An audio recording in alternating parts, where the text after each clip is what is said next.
Thank you. Thank you so much. Good morning, everyone. I'm Laura Shaughnessy. I serve as the chair of the Professional Counselors Advisory Committee at the Kansas Behavioral Sciences Regulatory Board. I ask the members of the advisory committee to respond to a roll call to signify their presence at this open meeting that's being conducted remotely by teleconference and other electronic medium. Jim Kilmartin. Present. Good morning. Harriet Bachner. I'm here. Good morning. Melissa Briggs. Present.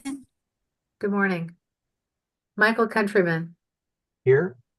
Morning. Samantha Holloway. Here. Morning. Bob Kircher. Here. Good morning. Good morning. Masha Magzudi. Here. Morning. Good morning. Vanessa Perez. She here? Yes, she is here. Her audio doesn't appear to be working, but she is on the call. Terrific. Okay, thank you. Good morning, Vanessa. Andrew Secor. Here. Good morning. Good morning, Andrew. Adil Torres Rivera. Here. Good morning. Good morning. Amanda Wade. Here. Good morning. I note the following BSRB staff members also present. David Fye. Yes, thank you. And Leslie Allen is available if necessary, but she won't be on the call unless we need her to log on. Terrific. Thank you. Good morning. Okay, next, David Fye will read a message concerning this meeting being held remotely. Thank you, Laura. This is David Fye, Executive Director for the Behavioral Sciences Regulatory Board. Public comment allows the public to address the advisory committee about its concerns, but the Kansas Open Meeting Act, or KOMA, does not require the advisory committee to provide public comment or answer questions from individuals. Individuals requesting to provide public comment could contact the executive director prior to the meeting by sending an email to david.fye@ks.gov. There will be no public comment at this meeting as no individuals have requested to provide public comment. One representative from the Professional Counseling and Multi-State Compact Commission has been approved for time for an update on the Counseling Commission and Counseling Compact. Because we are conducting this public meeting remotely by conference call and other electronic media, I state for the record the following information. Public access to this meeting is being conducted by a medium of interactive communication that allows members of the public without cost to attend the meeting through the use of the conference call and by use of the board's YouTube channel. While the meeting is conducted remotely, the requirements of KOMA are not suspended. As such, we will be conducting this meeting pursuant to the KOMA. On December 18th, 2024, we sent notice of the advisory committee meeting to all individuals who had requested notice of such meetings. The notice was also posted on the board's website, ksbsrb.ks.gov. You may obtain a copy of the notice at that website. An agenda and other media material have been posted on the board's website and are available for review. You may also request a copy of the agenda specifically by sending an email to david.fye@ks.gov with the subject line request for the agenda, and it will be sent to you. The notice contains information for the conference call and YouTube channel that allows the public to attend the meeting free of charge. The notice also states that if we have any technical issues during the meeting, you may call the board office at 785-296-3240 or send an email to bsrb@ks.gov. A recording of the meeting will be available on the BSRB YouTube channel following the conclusion of the meeting by using the link to the meeting on the agenda. I did check the conference call line before we began. No one was currently on the line, but if I hear someone beep over and announce themselves, I will let you know. Great. Thank you so much. Thank you, David. The meeting is now called to order and the advisory committee will begin its discussion of the first item on its agenda, which is, of course, agenda approval. So you've seen the agenda. Do we have any changes? And if not, I'll need a motion to approve. So moved. Thank you, Michael. We need a second. Second. And who was that? Was that Amanda. Amanda? Thank you, Amanda. Okay, all in favor, say aye. Aye. Aye. Opposed? Okay, the agenda is approved. Okay, next, review and approval of the minutes from our last advisory committee meeting. Those minutes were in your packet. Hopefully you had a chance to look at them. And if anybody has any questions or changes, let's do that. And if not, I need a motion to approve.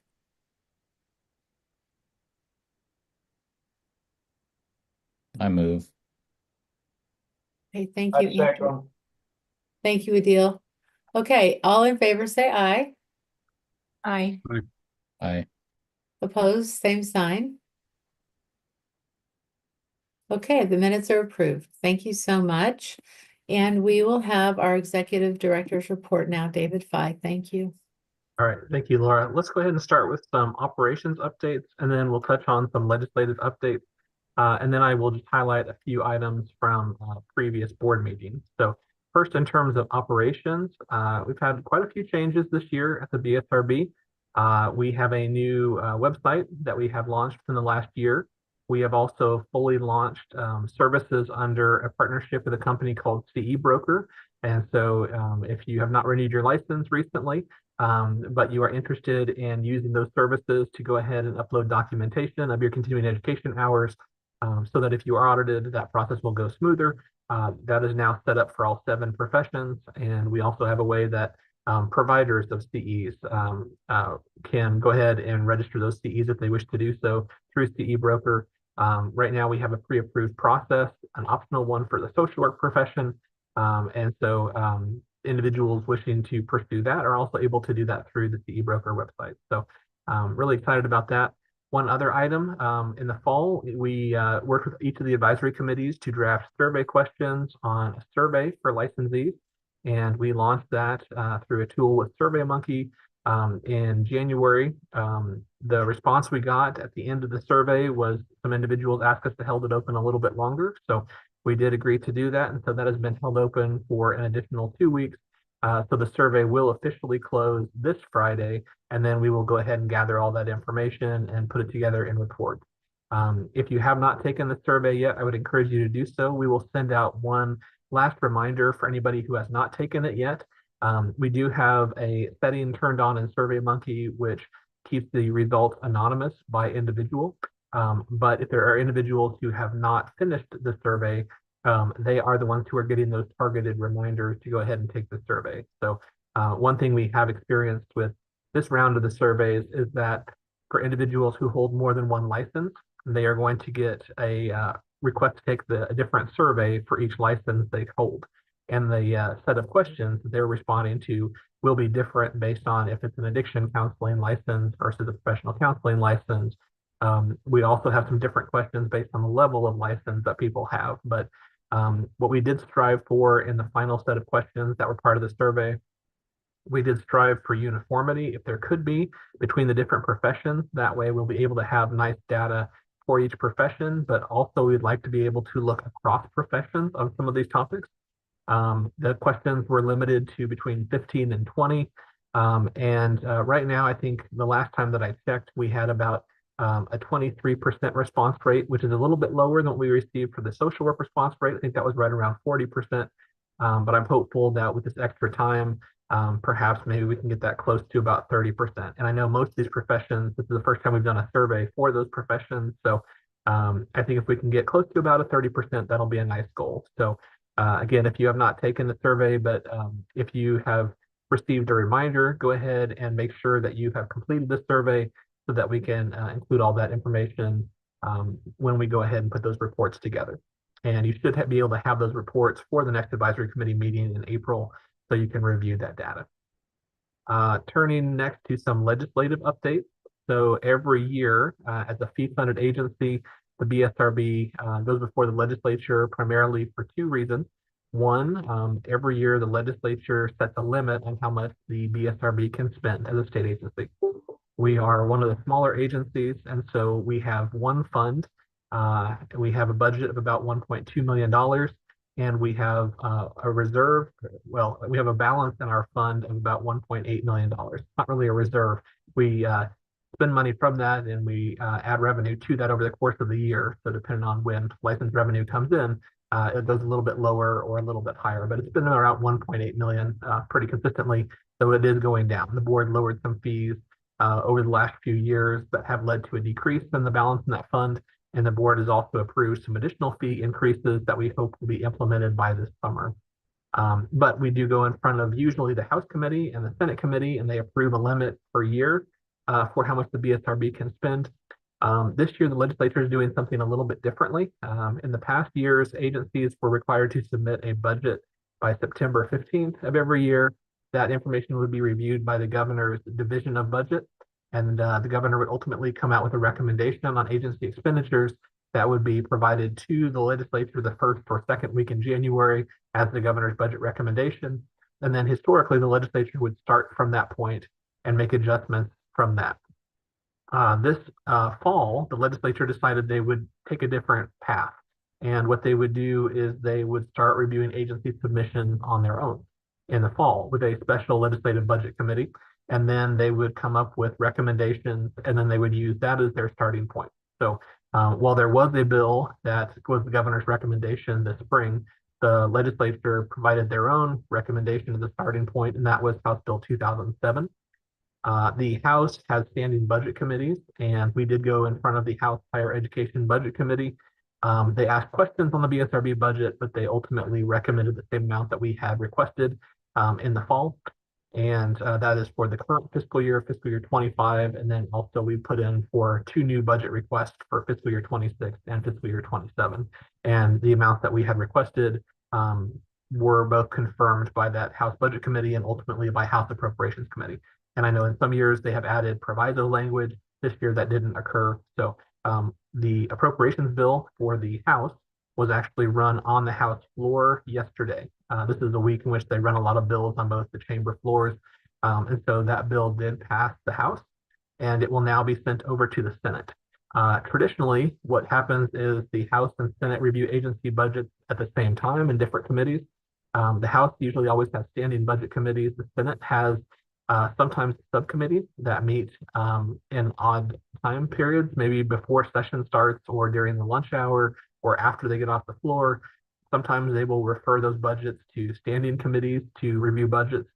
This year, they have not done that. And they've talked about it in Senate Ways and Means. What they're planning to do is when the House passes a budget bill, they will consider all the budgets for agencies together, likely at least in the Senate Ways and Means Committee as a starting point. So this is a little bit of uncharted territory, but we are optimistic it'll be a good approach for the agency. And so we'll just kind of be waiting to hear further guidance on that, but that is the next step. Now that it has passed the House, it'll be referred to a Senate committee, likely a Senate Committee on Ways and Means.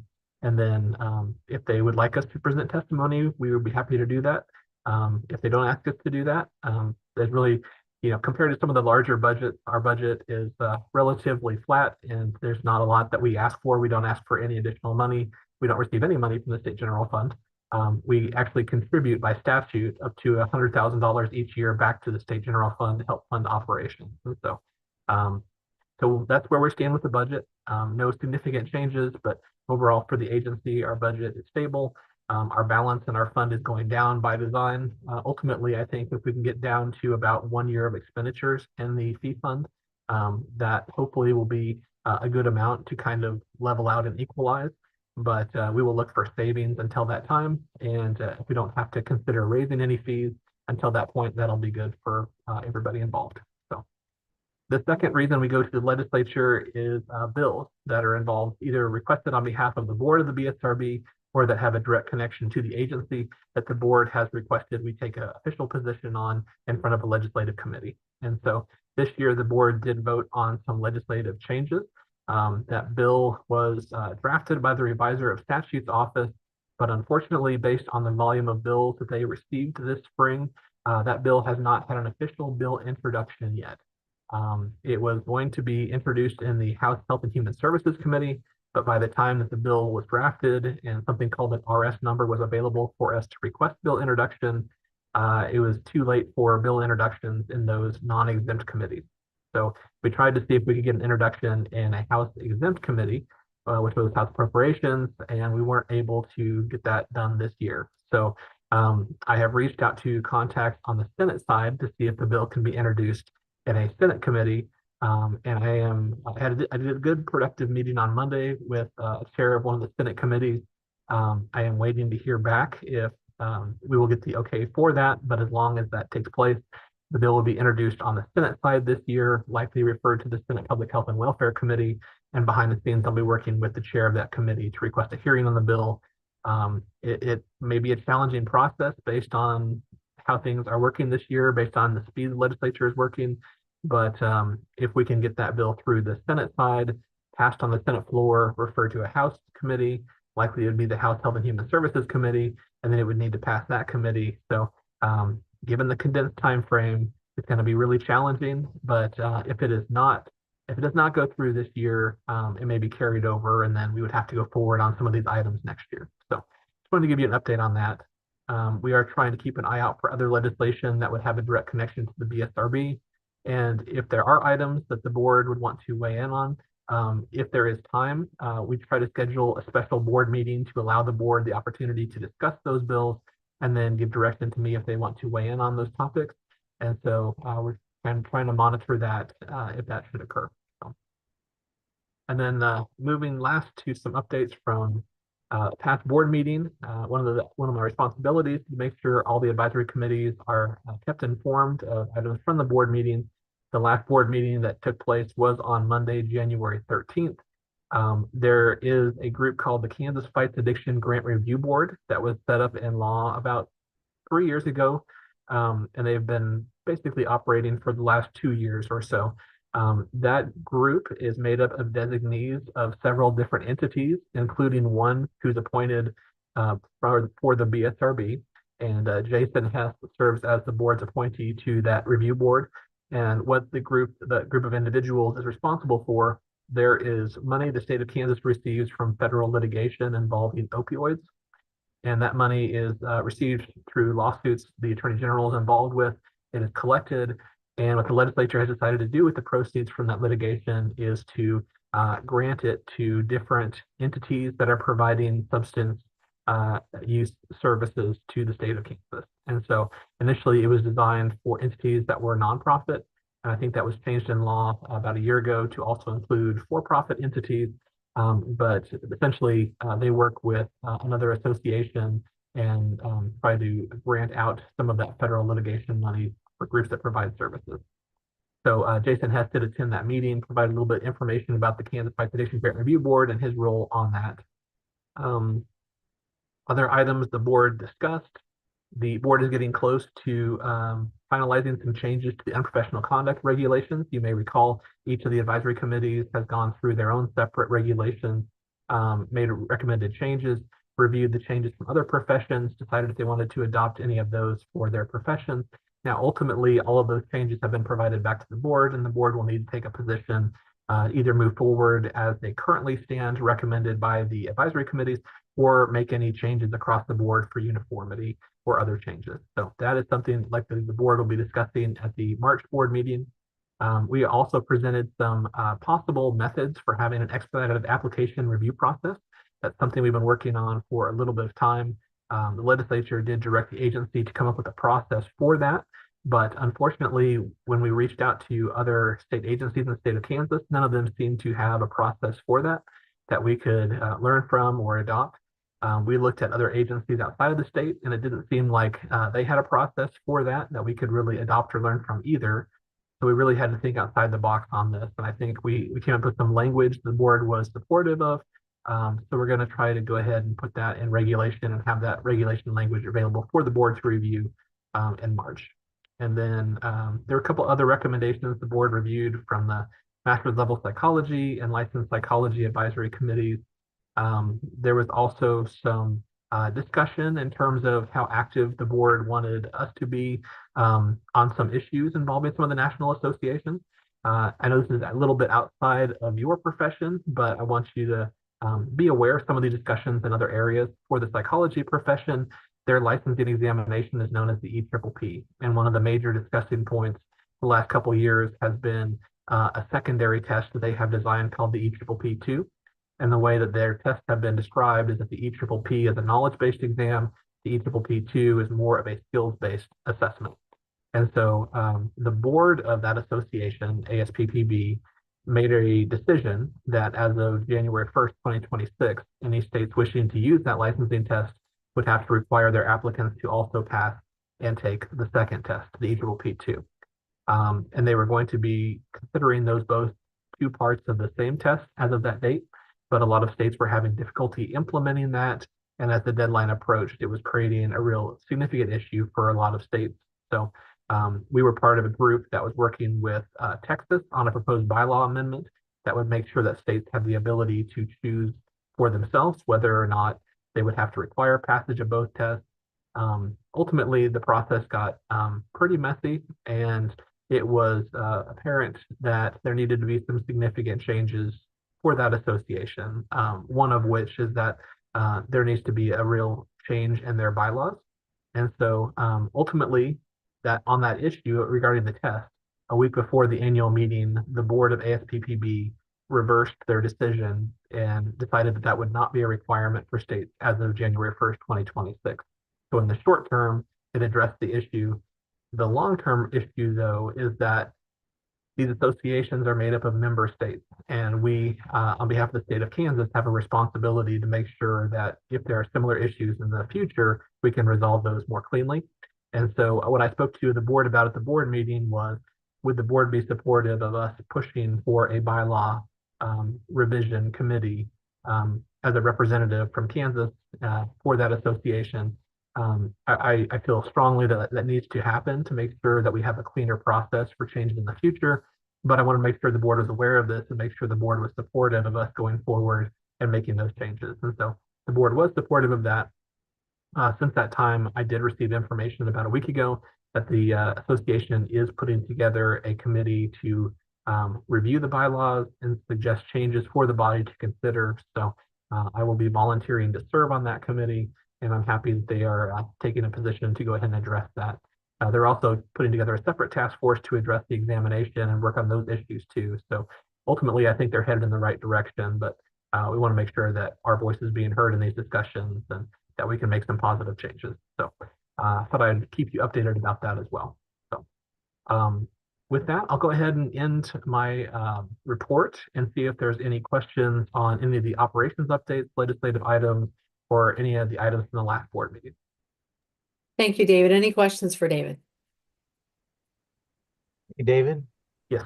A quick question. On the EPPP, historically, you've had to score at one level to be licensed and then scored another level to be clinically licensed. So if they move to an EPPP2, would they remove that second score then? Or do you know how that would work? Well, so what there was a couple different items they talked about it. You know, it's interesting right now. So we are one of 17 states that license at the master's level for psychology, but a lot of states don't have that at the level of license or even the profession. They exclusively have the PhD level, and so you have to score a 500 to be licensed as a PhD level licensed psychologist. What we have in place is for someone to get a score of 400 if they would like to be a master's level psychologist. If you wish to become clinically licensed in the master's level profession, you would be able to obtain a license that's called a licensed clinical psychotherapist, an LCP. And to get that, you would need to do 3,000 hours of postgraduate experience over not less than 2 years. And you would need to get a score on the EPPP of 500. So if you take the test once and get above a 500, you would need to take it again. You know, a passing score of 500 is sufficient for whenever you need to count that score. But that's how it's set up in Kansas. In some other states, it may be different. Some other states may say we don't license anyone below the PhD level, so it's not a factor for us. Other ones may say for our master's level or whatever we're terming that group of individuals, we will require a pass point of 450. So the only thing that ASPPB said, they said states could determine their own pass points as it came to master's level practitioners. But what they did say is that both the PhD level licensed psychologist and the master's level professionals would have been required to take both tests, the EPPP and the EPPP2. Now, I think one thing that was never fully determined was what the pass point would be on the EPPP2. We kind of have a clearly established pass point in Kansas for both tests, or at least for the first test. But for the EPPP2, the discussion never got to the point to where we said, okay, the pass point on that score is this, but for master's level, it would be this for the EPPP2. So I think what their ultimate goal now with that task force is that they want to redesign the EPPP so that it includes components of both tests, and so it's more seamlessly one test. And so it will include components of both knowledge and skills based. And ultimately, it'll be one pass point for that test. And if you are, below the clinical level, if you're not an independent practitioner, you won't need to score at the same level as the independent PhD level licensed psychologist. But what that score is probably going to be up to the states to determine once it's redesigned. Thank you. But it is interesting, there's conversation about tests in general, and for some of the professions, they're questioning whether or not to continue to require a test. Other associations are talking about enhancing the test or requiring additional tests. So the conversation is different by profession. So I just want to make sure that you're all aware of some of these discussions that are going on in different professions. Thank you. Any other questions for David?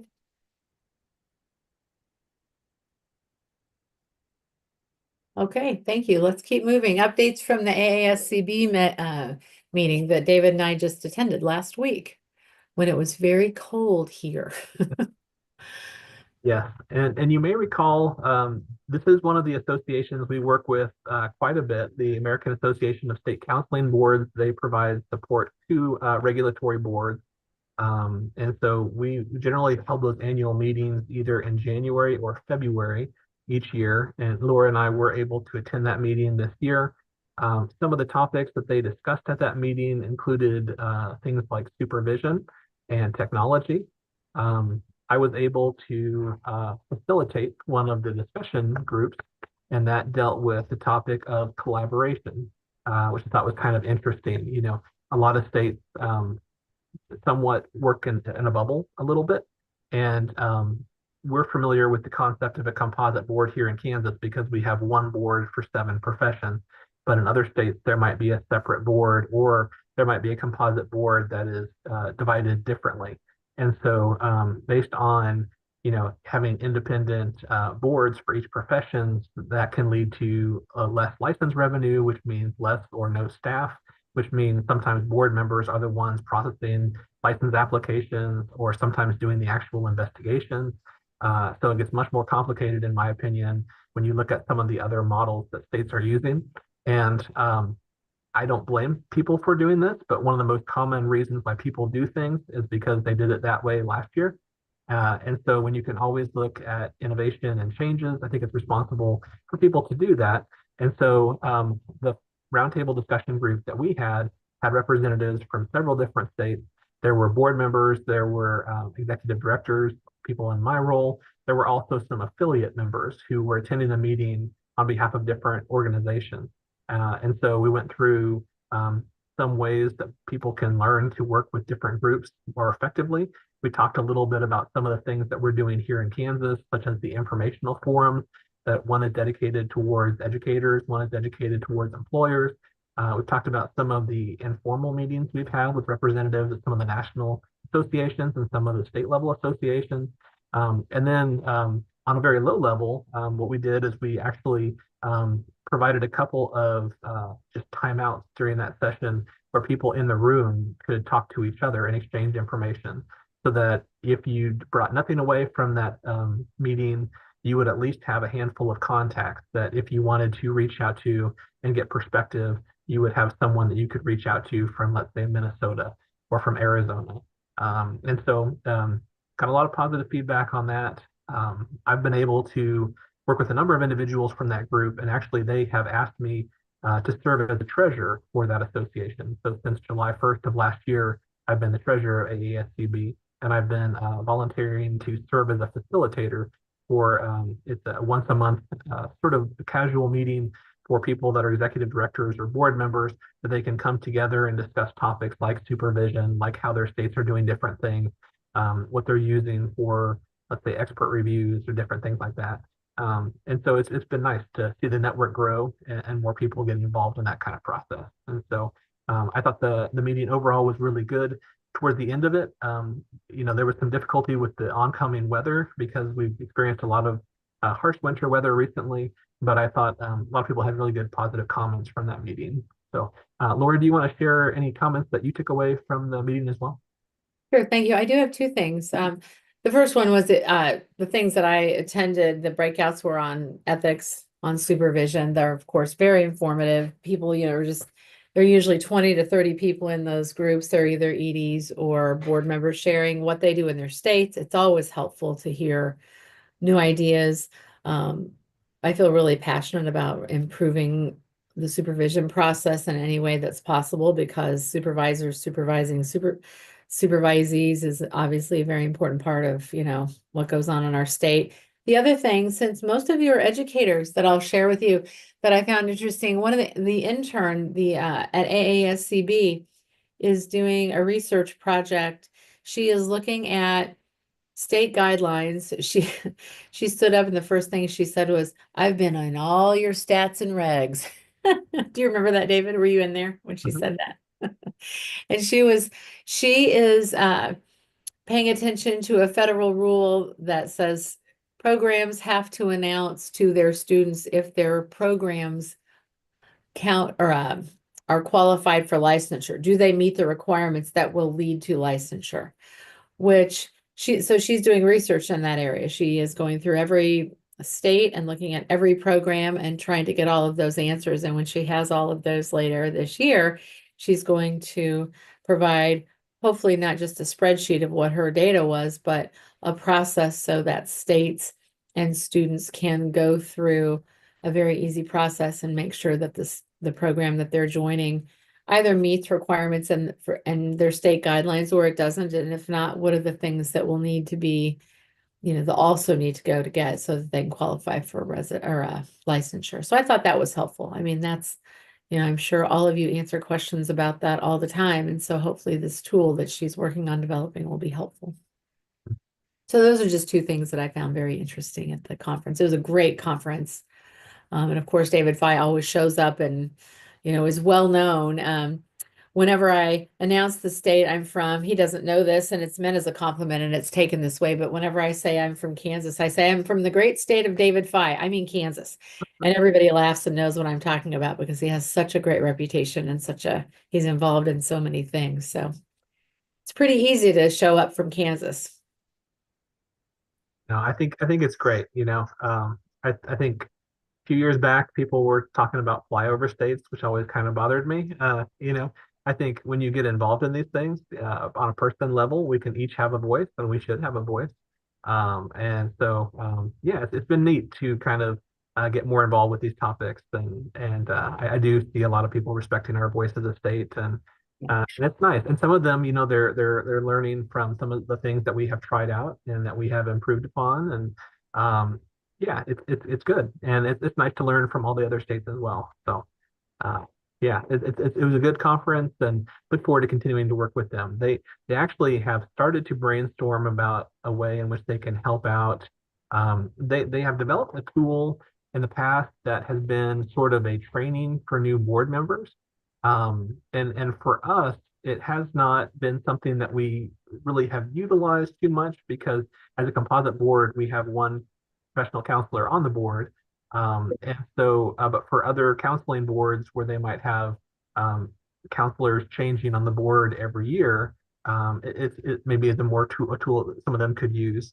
But we were thinking, how can we provide some sort of an optional training or something like that. So I think we're going to be brainstorming about maybe putting something together this fall, maybe something as a remote tool for people who may be starting their role from other states closer to the start of the fiscal year. So there hasn't been any big announcements about it yet. I just kind of as a sneak preview, that's something that I think they're continuing to look for opportunities to provide services back to states.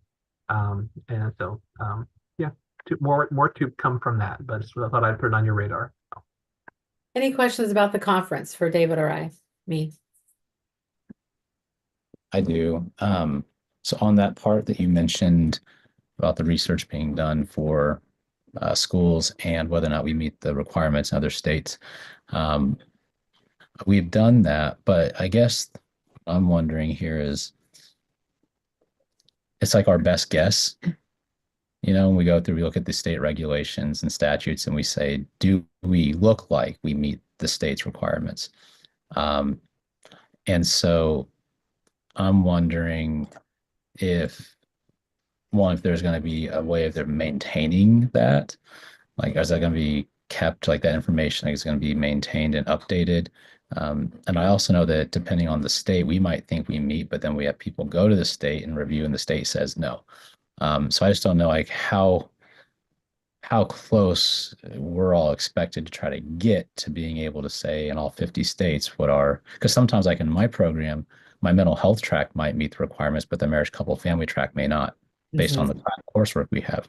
So it's even Right. specific, depending on how those statutes and regulations are being reviewed. So I just didn't know if that's going to be maintained, updated, and also recognizing that I think in some ways we're just giving our best guess based off our interpretations of what Right. state statutes and regulations are. Right, you don't know till someone goes through the process. Ultimately, you don't Yeah. know until then. I asked her about that break. I said, how will, because laws, statutes and regs change, programs change. And so she said that she is planning on making a recommendation for this tool that can be, something that legislators and educators can go in and change as their programs change and as laws change, but that it's still, there will be a disclaimer saying, you still have to check with your state. You still have to go through the process, of course. Yeah, it won't be perfect, but it'll at least be more helpful. Sure. Thank you. Yeah, sure. Thank you. Yeah, and something they talked about too, potentially there might be a way to customize this for programs so that if they look and they see that they don't meet the requirements in a certain state, they might say, well, what if we added this course? Would we then meet the requirements in that state? Or, it's one thing to get an evaluation that says your program doesn't meet. Another thing to say your program doesn't meet because you don't require this course, or this course. And so there might be, the final product might have a way that people could kind of make adjustments to see with a handful of changes, could we qualify in more states? So, but you bring up a very good point. It would have to be a very big caveat that says this is a disclaimer. This is our best understanding based on all the information we've reviewed at this point in time. But there's no guarantee. So there is still a risk that someone could go to that school, and then when they ultimately apply for licensure, it is that state's licensing board that would be the one making the final decision. Thank you. Thank you. Any other questions?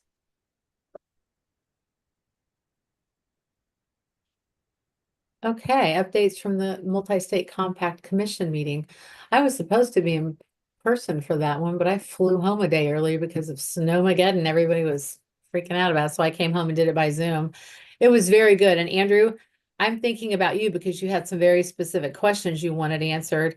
I got answers to those questions, but actually Greg Searles is going to be here, the executive director of the compact. He's going to show up here in a little while on our Zoom, so I'm not going to necessarily punt it to him.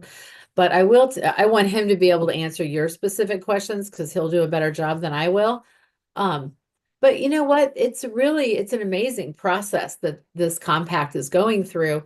We have 38 jurisdictions, 37 states and DC.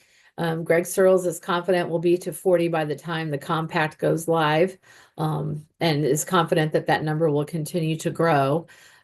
We had rules that we voted on. And so that part of the compact is moving through in a very systematic, straightforward way. FBI background checks is still a problem. The way that our attorney for the compact has said it, background checks will have to be settled before one compact license is issued or privilege is issued. So obviously they feel the pressure to get that one solved. We voted on the fees. So we agreed that, states will publish their fees now and, agree on those. Every state gets to publish their own fee. Our fee is lower than a lot of states. I was surprised to hear about all that. I mean, our fee is low. We're going to set a low fee, but I was amazed that some of the fees were pretty high. Just a big difference. And they all, some people talked about why, some didn't. What else about that? We were given an onboarding document. David and I just received that this week from the commission, and it is a set of to-dos that we need to do to get the compact out and visible in our state. They require that we put information about the compact on the BSRB website, which is, of course, a smart thing to do. And to start building our FAQs, because the same 50 questions will be asked by a lot of people, and then lots of nuanced questions will be asked by more. So we'll be building this year a set of FAQs so that, people can get the information they need. Did he say late fall is really when Greg thinks it will be live? Is that what he's thinking about now? I think so. Yeah. Yeah, the challenge is the ultimate challenge, and I want him to be able to speak to you directly about this, but the challenge is the system, building the complete computer system. That's the thing that is taking time and deserves time, and that's why this process is longer than it seems like it should be. Is that fair, David? Do you think that's Yeah, and I'll comment on a couple things related to the fees that are kind of interesting.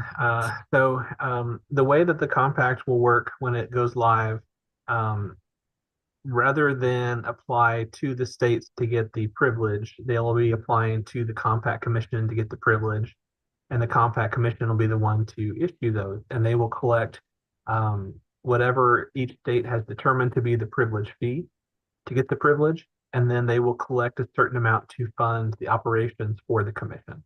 So they will collect those both, and then they will send the money back to the state for the person who got that privilege. What I have heard is challenging for some states is how can they receive that money from the compact commission in a way in which it is trackable. So when you have someone apply for licensure, you create an entry into your licensing system that says this person is applying for this license. And then you have a way to track all of the different forms that they complete and all the different things that you receive for them, like references, and then the fee is attributed to them. With the privileges, you're basically going to need to have states also have a way to probably track those within their application system. So even though you're not issuing them a license, for you to be able to track the money that you're receiving for those individuals that are getting a privilege, you need something to attach that to. So I think that is one of the complicating factors. I was talking with representatives from Texas about it. They were trying to figure out, they haven't joined the compact yet, but they were trying to figure out how this would actually be implemented and the cost to them to implement that. And that is one thing they talked about. For the fee, when the compact legislation was initially passed in Kansas, there was a $25 home state privilege of practice fee that was included as something that was added to the legislation. And part of that was because the only compact under the BSRB that had passed before that was the SIPAC compact. And the SIPAC compact, they decided that one of the ways they were going to fund that commission was to charge the state of Kansas the yearly assessment of $10 per person who had a license in Kansas and was practicing under SIPAC authority. So they would look back at the end of the year, and then they would bill the state of Kansas $10 per year for anybody who was having a home state license in Kansas practicing under SIPAC authority. So that $25 home state fee was a way for the BSRB to recoup some of that assessment that we were being charged by the SIPAC commission. What the counseling compact has decided to do is to fund their operation. They will not charge the state. And so they're going to collect their operating cost at the time they issue those privileges. So there's really no reason for us to charge our home state licensees anything in terms of a fee. And so what I proposed to the board at the last meeting was, instead of us charging our in-state people a fee, what it really needs to be is us setting the amount for the out-of-state privilege fee amount. And it remains to be seen if this compact is going to change in terms of people, instead of getting a license in different states, whether they're going to be doing a privilege instead, or whether this is going to open it up and allow more access. I mean, in theory, it definitely will, but whether we will see a lot more people getting privileges in different states.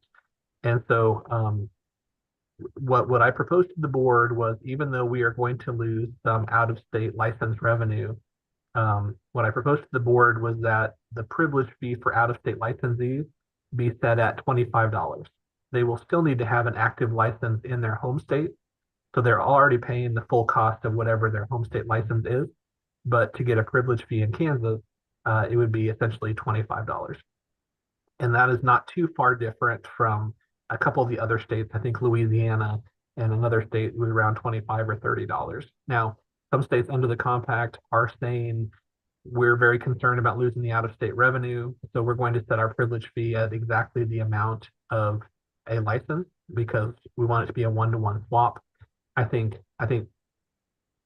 the goal here is not that it's a replacement. The goal here is to provide greater ability to practice in other states. And so if we can keep that privilege fee lower, it should be more helpful to licensees to be able to help clients when they go to different places. So if we can keep that privilege fee lower, we will continue to monitor how much loss of revenue we're experiencing. So we may need to adjust that in the future, but I think starting in at 25 is probably a reasonable approach.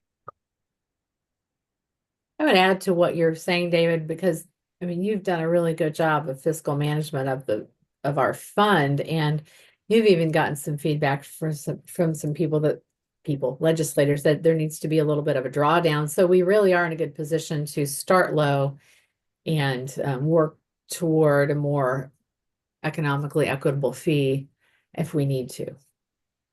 So we're in a good position to start low.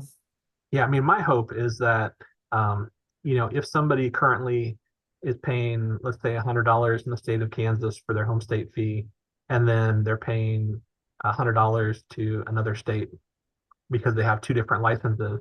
If every state keeps their privilege fee lower, they could be paying the same amount, but instead of practicing in one other state outside of Kansas, they could practice in 3 states.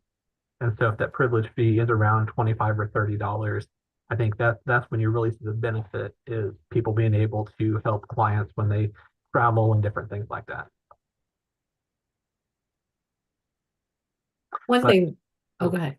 I was just going to say, as Laura mentioned, we did invite the executive director for the Counseling Commission, Greg Zerl, to come and just provide an update on the compact. So he was available around 11 o'clock. And so when I see him log into the waiting room, we can admit him, and then he can speak to you all for a little bit. And then he's open to questions from anybody as well. So any other questions right now about the compact? I do have a question. So I serve as legislative and advocacy chair for KCA, and I was not part of deliberations surrounding the supervision changes that were present. So I am abstaining from the discussion around that, but this involves the compact, so I'm bringing it up. So I won't participate in those discussions here regarding supervision, but the compact is fine. KCA is not supportive of the change in the supervision requirements, and I reached out to ACA, and ACA is also opposed to them. But one of the issues that ACA raised was that any changes to our supervision requirements could potentially take us out of alignment with the compact rules that get passed regarding supervision, because they're expected to sign or to develop rules and such regarding supervision, I guess, is what I was seeing from the government affairs folks at ACA. That's a concern that I have about whether or not any changes we make this legislative session to our supervision requirements could potentially affect our status in the compact. And so I just wanted to raise that here as we're talking about the compact and the potential legislative changes we're looking at, not to say we should do anything different, but I just wanted to bring that up and see if there'd been any discussion around that at these meetings to know whether or not any movement has been made regarding any supervision requirements or not. I know that this is for independently licensed people, but that was just something that was mentioned from government affairs surrounding our potential supervision changes. So I just didn't know if there had been any discussion around that or heard anything about that. That's just my wanting to know and understand if there's anything there. Thank you. David, I'm going to have you handle that because if there have been, you will have been in those conversations. Okay. Let's ask Greg about that when he logs on, but I'm not aware of anything like that. When it comes to the topic of supervision, things are not as standardized from different states in terms of who's able to provide supervision. But I do know there's other There's other members of the compact that some say that supervision can only be provided by professional counselors, and some states say it's pretty wide open, and there's a number of different professions that can provide supervision. So I, I I don't believe that would be an issue, just based on how variable those requirements are for who can provide supervision in different states. But let's go ahead and let's go ahead and keep that as a question for Greg and run that by him to see if that is something that he could weigh in on based on. I'm not familiar with there being a lot of conversations for the Compact Commission on the supervision topic, but it just in talking to different states and kind of polling what people will allow and what they won't, it sounds like there are several states that have more open requirements than we do in terms of who can provide supervision, and those are members of the Counseling Compact. Yeah, thank you. I think what was being referred to is probably what constitutes supervisory experience for the counseling compact. So it would be whatever LPC individuals are receiving, and if that would conflict with anything. So I think that's what it was looking at, was that, and I imagine he'll know since there are probably a range of ways that's defined. But they was just mentioned the bill does require us to have a definition of what that constitutes for the counseling compact. So if we have time, we can ask him. If not, we'll get an answer at some point. Thank you. Yeah. And Adil, I saw your hand was up. Yes, I just wanted to keep in the back of our head that as we continue to move with the whole debate about cancer identity, that most of the states who actually are very CAPE-CRAP affiliated, they only recognize supervision given by LPC. And when talking about LPC, is the name that was recognized by the legislation in federal legislatures. Okay, so I know that we got different kind of connotation, LCPC, LPC, but when ACA talked to Washington, they referred to all of us as licensed professional counselors, regardless of our specialty. But that they recognize the CAPE-CRAP, look at, we must be receiving supervision from a licensed professional counselors as the state required. Just so, okay? Yeah, So- thank you for that.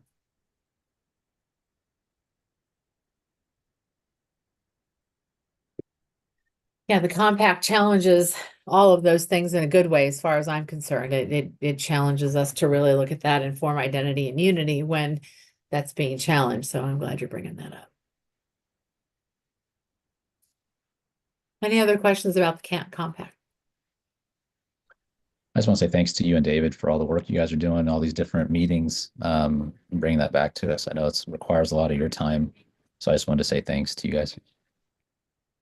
Well, thank you for that. It's a very important topic. And, I appreciate, and I know David does too, I'll speak for him. I appreciate the questions that you bring, because you really, you're challenging us to get the information that's going to impact our state and the programs you run and everybody in our state. So thank you for that.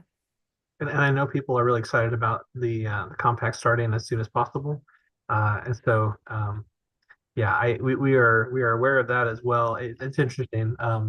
We have joined 3 different compacts now for the professionals under the BSRB, and I definitely thank Laura for really wanting to be the commissioner for the counseling compact, because that has been really helpful for us. Initially, I was the SIPAC commissioner, and now that compact is running very smoothly and is sustainable. And so recently we switched that role for commissioner to Richard Noble, the psychologist, one psychologist on the board, and Laura has really spearheaded taking the commissioner role for counseling. And so that's allowed me to be the commissioner for the social work compact, and that's just getting started. And so they're all kind of at different phases, but I do feel like we're close for the counseling one. They're actually testing some data in the system right now from what they were talking about recently. So I think they are getting close. I think that they are just making sure they don't do a launch and then immediately have to backtrack because they find something in the system that's not working properly. So the signs do point to them being in a relatively good position, but then again, it's hard to know with technology as someone who's not an expert on those kind of things. Yeah, you don't know until it happens, right?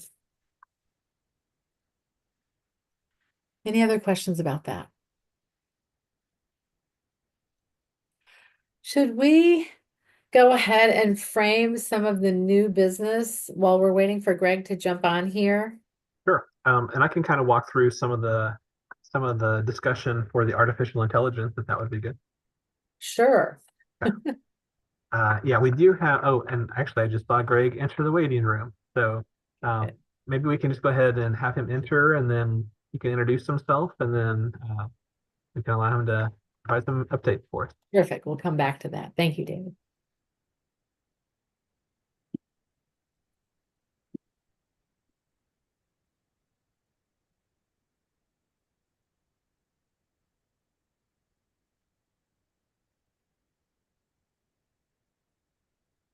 Good morning, Greg. Can you hear us okay? Good morning, Dave. I sure can. Hi, Great. Greg. Good morning, Laura. Good Well- morning. Good to see you. Thanks for being here. Yeah, thanks for joining Yeah, us. of course. And Greg, I just wanted to introduce you to the members of the Professional Counseling Advisory Committee. I think we talked just a little bit before the meeting, but and the board in Kansas is a composite board, so the board is made up of professionals in 7 different professions and public members. And to support the role of the board has 7 standing, we call them advisory committees. And there's the board member for that profession, a public board member, and then up to about 10 licensees in that area. And some of the licensees might be in public work or private practice, or maybe in educational type settings. So we try to kind of have different levels of licensure, because here in Kansas, we have the 2 different levels, the clinical level and the non-clinical level permanent license. And so we've been having a little bit of a discussion so far this morning about attending the AASCB annual meeting, and then kind of attending the meeting of the Compact Commission as well. But I think this is probably the first opportunity that some of the members here have had a chance to meet you, and I know they'll benefit from hearing some updates about the Compact Commission. And if you wouldn't mind answering a few questions, that would be great. Be happy to, Dave. Thanks for having me. It's great to see everybody. I think there's maybe a couple other familiar faces on the call as well. So nice to see everyone. And be happy to answer questions, provide an update, and do what I can to help Kansas into this process. Great. Well, why don't you go ahead and provide a few updates on the Compact Commission? Sure. First of all, as Dave said, I'm the Counseling Compact Executive Director. I was hired just over a year ago to be the first Executive Director of the Counseling Compact. I am actually a licensed funeral service practitioner out of the state of Wyoming, and got into regulation by being appointed to the regulatory board for the state of Wyoming. Then went to work in the Professional Licensing Board office and worked with 7 different licensing boards, including occupational therapy, midwifery, speech language pathology, and audiology, hearing aid specialists, mental health professions, athletic trainers, and podiatrists. So I worked with 7 different boards and had 7 different budgets, 7 different sets of rules and laws to remember. And now I have just one. And boy, am I happy to have just one. It's a lot easier on me, let me tell you. So but that's how I got into regulation. It was a weird road, but I found that I enjoy regulation. I love working with, we now have 38 member jurisdictions, with Washington, D.C. becoming our latest member at the end of 2024. We have legislation pending currently in Oregon, New Mexico, and Texas. We anticipate several other states will introduce legislation this year to possibly become members of the compact. But whether they'll pass or not is a wait and see at this point. There's concerns out of each of our states. That's why they're not members to this point. We're hopeful to get another 1 or 2 this year, but whether that'll happen or not, we don't know. As I'm sure as you had in your own state, there was a lot of change in our legislatures across the country this past year, and they all have different views on compacts. And trying to get people who have never talked about a compact to understand what a compact is, how this compact works, because it is different than some of the compacts people are used to.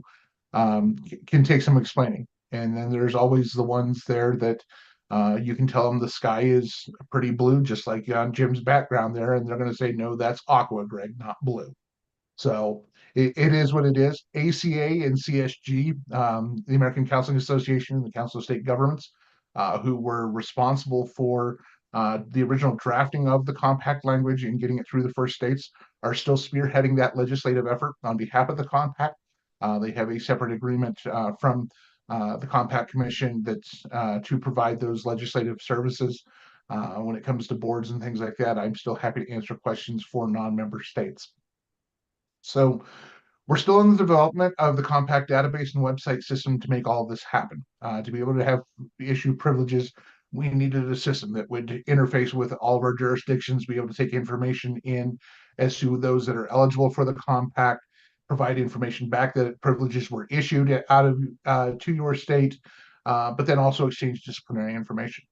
And I think when all of this started, I thought, and I was a part of this, this was my third compact working with after being a part of speech being passed and occupational therapy being passed in the state of Wyoming. So I think we were all kind of under the impression that we would be able to use one of the compacts that were existing at that time's database and convert it to something we could use for professional counselors. We quickly found out that that wasn't the case and went into the long process of putting out an RFP, reviewing RFPs, interviewing clients, getting under contract to develop the system. And that took quite an extensive time period. I mean, probably almost 8 months just to get through that process. We got under contract in May of last year, at the end of May last year, and we're hopeful at this point, and it looks very promising that by late summer, early fall, so August, September, we should be able to start issuing privileges across states. And how many states will go live at one time or jurisdictions, I don't know. We're working with states currently, including David, to make sure that we're getting good data in to be able to know who is eligible for privileges and then also get good data back to them. And also working in the disciplinary actions and things like that that have to happen. All those nuances of developing a system that you don't think about until you're developing one. And so we are coming up on the end of year one of that contract and are getting close to that minimally viable product so that we'll be able to begin issuing privileges. And what will happen is Kansas will upload your information of your licensees to the database. Those licensees will then be able to log into our system, create a user account, and that will be based upon their name, their date of birth, and last four of social security number to verify who the person is. And once we've got that verified, they'll have that user account. They'll be taken to a page and it'll literally list the 37 other jurisdictions that they can apply for a privilege to practice in. Whether they need one privilege to practice, whether they want all 37 other jurisdictions, they can choose exactly how many they want. For each privilege, the licensee is going to pay an administrative fee to the compact, which is $30. The commission approved that last week in Myrtle Beach as part of the annual business meeting, as part of the fee, the rule on fees. And then each state will set their own state fee. Received your email, Dave, about that, and it was $20 for Kansas, correct? 25. Yeah. So the only other states that have told us their fees to this point are Ohio, which has also set their fee at $25, and Louisiana that has set theirs at $30. So if you as a Kansas licensee wanted to apply for a privilege to practice in Ohio, you would pay $55 total. And the compact will collect all of that, and then the compact will take care of dispersing the fees to the states on a monthly basis. Ohio is a state that, while they don't have a true jurisprudence exam, they do have a video that you're required to watch regarding their state rules and regulations. A jurisprudence exam is specifically related to that state's rules and regulations. 16 of our jurisdictions require that at this time. So if that's required by the state where you seek a privilege, you will have to complete that before your privilege is issued.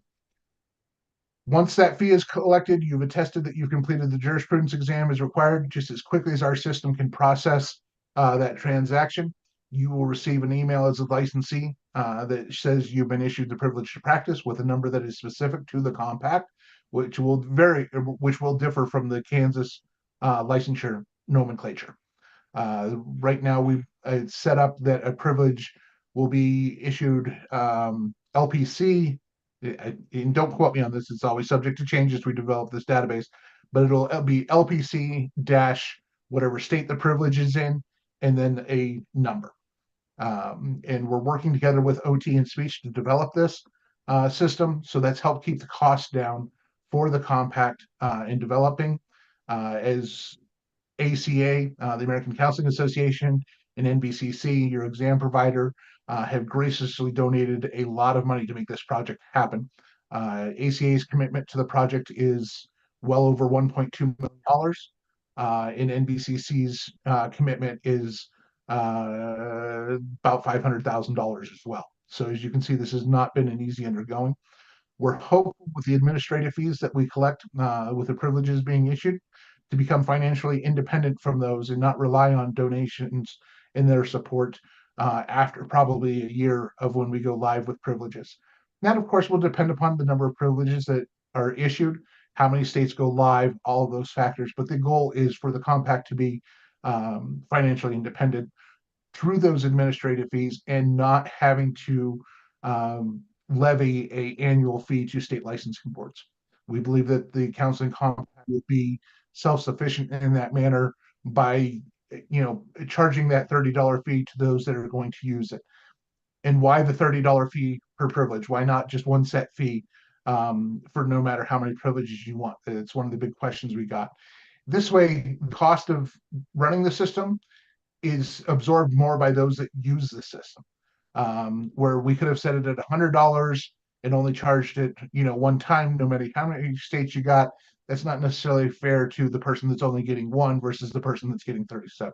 So trying to make it equitable, knowing that you're collecting fees as a licensee to provide those services, we felt that was the fairest option through the committees, because this started in our finance committee, went through our rules committee, through the executive committee, and then a full commission approval. So there has been a ton of discussion about this and how we can do this. So, and then as soon as the system can process that, you'll get that email. You'll immediately begin to be able to provide services in those states where you have a privilege. And that privilege is good whether it's telehealth or if you happen to be in that state in person for some reason, you can provide services in person as well under your privilege to practice. Once you have that privilege to practice, should your home state change from Kansas, we'll say, you want the sunny beaches of Florida and decide to move to Florida. What you would do ideally is gain the privilege to practice in Florida before you move, because once you have that privilege to practice, you change your home state to Florida. Florida will then have a licensure process, just like Kansas will develop a process to convert a privilege to practice to a home state license. And with that conversion application, the new home state cannot require official verification documents. So they can't require official transcripts, exam scores, supervision documents, official verifications from other states, because you've already been practicing in that state, even if only for a day or two before you move. And this is the loophole of the compact, and we're very well aware of it because of the different licensure requirements and not having reciprocity and endorsement. The compact is another avenue to that. So the compact was designed to reduce barriers, and it absolutely will reduce barriers, especially when you go to move and try to get a home state license. So that's how the compact will work as it looks at this point. Like I said, late summer, early fall, we'll begin issuing privileges. And we continue to work with all of our states to try to get as many on board as possible, including an onboarding webinar that I will get an invitation out to David so that he can share it also with the IT people in the state to understand what exactly we need from the states to make all this happen. So with that, I'd be happy to answer any questions that you have. I know I've said a lot. So if you have questions, please feel free to ask away. Thanks, Greg. Really appreciate you attending the meeting today and sharing information. I think a few members of the advisory committee do have some questions. Do you mind sharing your contact information? I know you probably share that at the end as well, but always good to hear that a couple times just in case people want to reach out. Maybe the address for the compact website for resources, and then you mentioned recently that you had changed your contact email in your role as the compact commissioner, so maybe provide that now and then provide it again after all the questions. Absolutely. My email address is executive-director@counselingcompact.gov. And the website is counselingcompact.gov. We've transferred over from the .org to .gov. And when you email, I am the only full-time employee, so the response will be from me. And the website has the most updated information regarding what's happening with the compact, and we will be posting to that as we get closer to that go live date. So once again, the email address is director@counselingcompact.gov, and the website is counselingcompact.gov. The other site that we use is compactconnect.org. And on that site is the updates of the website and database build. They are posting on a monthly basis the sprint reviews showing what we've completed, and they're working on getting videos updated to show the progress of what the system will look like as a licensee to log in, but also from the administrative side for David as to what he will be able to see from the back end. Thank you, Greg. Maybe I'll just go ahead and open it up. Any members of the committee, if you have questions, and I'll go ahead and start with one that we kind of talked about just before you logged on. So we've talked kind of at a high level about how states have different requirements for supervision, and whether supervision has to be board approved, or whether the states have a board approved process, or if the supervision has to be provided by someone who's a professional counselor, or if it can be provided by other professions. We are proposing as a board some changes to our supervision requirements, and I think there is some concern that potential changes to supervision requirements could interfere with some of the language in the multi-state compact a little bit. Could you clarify a little bit in terms of if the compact language has any requirements in terms of what states have to require in terms of supervision, or if that process is open in terms of state-to-state requirements? David, are you talking for someone that has an associate's license in getting supervision, or are you talking about someone that's licensed and looking to provide supervision? I think we're talking about individuals that are working towards the clinical level license. So in Kansas, we're unique. We have the the 2 levels of permanent license. So it's the naming convention is a little bit different, because we call the lower level the LPCs, and then the higher level the LCPCs, which I know is confusing because most have LPCs for the 1 level of permanent license. But for individuals that are for us below the clinical level of license and are attaining the supervision and doing the 3,000 hours towards the clinical level license, for that supervision, could you just kind of clarify if there's requirements for states under the compact that we should be mindful of when we look at possible changes? Right now, the language of the compact only requires that someone who is eligible for the compact completes a field experience program. And the Rules Committee has looked at several times trying to identify hours, percentages, things like that, that would meet all states' requirements. And we're finding that highly difficult because they do vary, because some states define what face-to-face hours or clinical hours, where some just say you need 3,000 hours in general. So it's very difficult based upon the terminology used from state to state to further define that. We're working on it. We've sent out some information and requests to states to try to help us develop that rule. But what we found also was that in the Board of Psychology in SIPAC, they require a defined supervision experience program as well from their statute. It's never been defined in rule. And I think we know now why it's never been defined in rule.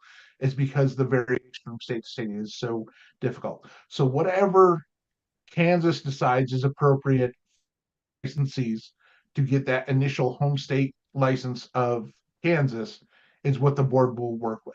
Now, will that vary from state to state for people that are coming in from underprivileges? Absolutely. But also take into consideration that person coming in may have also taken a different exam. The requirements aren't 100% from state to state. They're designed to be substantially equivalent. Sorry, that's not even the right term. They're designed to be similar so that there's a basic standard of requirements, because that's what licensure is a minimum competency to be able to safely practice in a state. and you're relying as a compact member on the other state for someone that's coming into Kansas to ensure that they've met a minimum standard. Just like the other states are relying on Kansas to say anyone licensed here has met our minimum standards, which includes the 60 hours of education, 60-hour master level credit hours. They've undergone a supervised experience training. They've taken the national exam. They've undergone a criminal background check. So the home state is relying on that. So when it comes to the supervision piece, each state's going to be a little bit different, but how you define it for Kansas is what will be accepted by the other states for those that are seeking a privilege in their state. Okay, thank you, Greg. I'll go ahead and open it up for any members of the advisory committee. If you have questions for Greg, anything to do with the compact, or how it's going right now, or anything for the future, feel free to shoot him a question. This is Bob Kircher. I do have a question. How often is the privilege renewed? So when someone applies for a privilege, we'll say a Kansas licensee applies for a privilege in another state, that privilege will be valid for as long as their Kansas license is valid. Okay. So 2 years, David, if I remember right, for Kansas? That's right. Okay. So if you as a Kansas licensee apply for a privilege in Ohio, it will expire the same date, that 2-year cycle that your home state license expires. So you'll renew that every 2 years after you've renewed your home state license with Kansas. Or if you decide that, you no longer need the privilege for whatever reason, you can let it lapse. There's no, it's not negative to allow a license to lapse because you're not using it, or a privilege to lapse because you're not using it. There's nothing negative to show on any kind of report. It's just you're not using it, so there's no need for it. We fully understand that. With that, if you have a privilege in Ohio, your CE requirements will only be what is required for your Kansas license. When you go to renew that privilege, you don't have to worry about what Ohio's CE requirements are and how they differ from your Kansas license. Just maintain that home state CEU requirement and maintain that license, and you'll be eligible for privileges in other states. Okay. Thank you, Greg. You're welcome.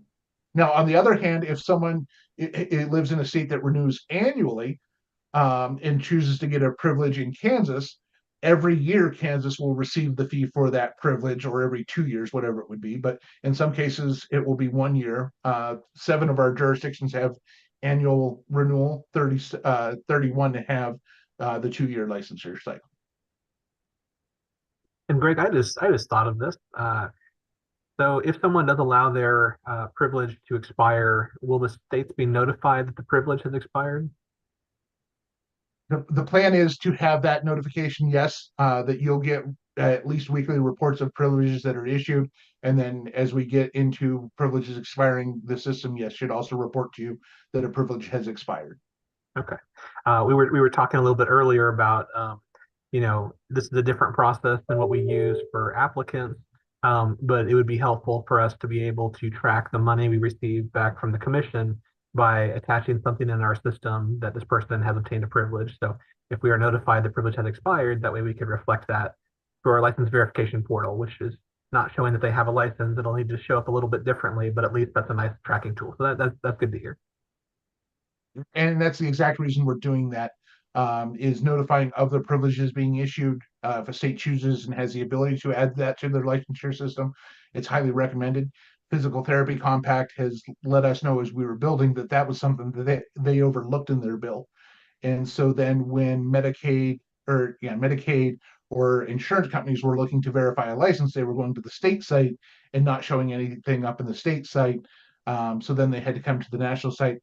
They don't want to come to the national site. They want to go to a state site when they're paneling and verifying the ability to practice. So that's why we'll provide that information back. Not all states will be able to upload that. They just don't have the staff. We've got several states that have offices of 1 or 2 people, and to add that burden on, we know would be a lot. So we understand it will be available through our system as well. But if you can upload that to your system, that's a great thing to have.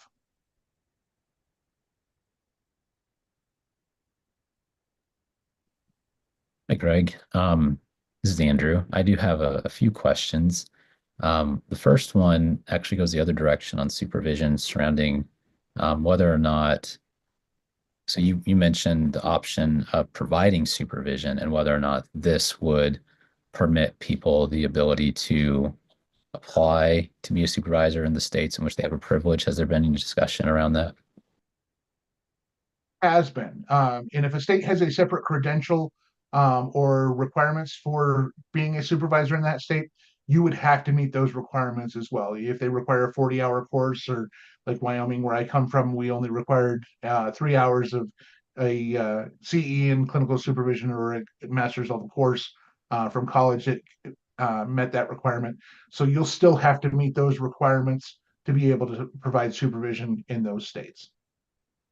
So you won't need the license. If you have a privilege, that would be adequate, or do you have to be licensed in their state to be a supervisor? Privilege should be deemed to be equivalent of a license, that you have the same exact scope of practice. So from where we sit now, an attorney general in a separate state may say, no, that's not the same as a license and you can't provide supervision. And that's their fight to fight. That is not our fight to join in on. We believe, and it has come down from Medicare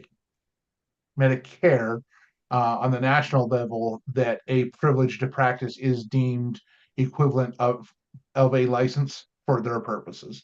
So we believe that Medicaid and state, or insurance companies typically follow their recommendation. Whether they do or not is entirely up to them. And we don't have a whole lot of control in that. And that goes along with billing and paneling and all those things, that they're separate processes that are out of our control. We've let these people know that this is coming, and it needs to be taken into consideration how much work they've done on it and where they're at, and their stances on that are still to be determined. And that was leading into another question I had, was about third-party reimbursement and whether or not a privilege would be considered, a person with a privilege could get reimbursed. And it sounds like Medicare has a thought about it. Medicaid and Medicare tend to work together in many ways, but then whether or not any state will allow that's going to really depend on how that state chooses to identify or not that privilege. Is that what you're saying? That's exactly what I'm saying. And you'll have to go through those processes of paneling with state Medicaid offices and insurance billers in those separate states, just like you would your home state.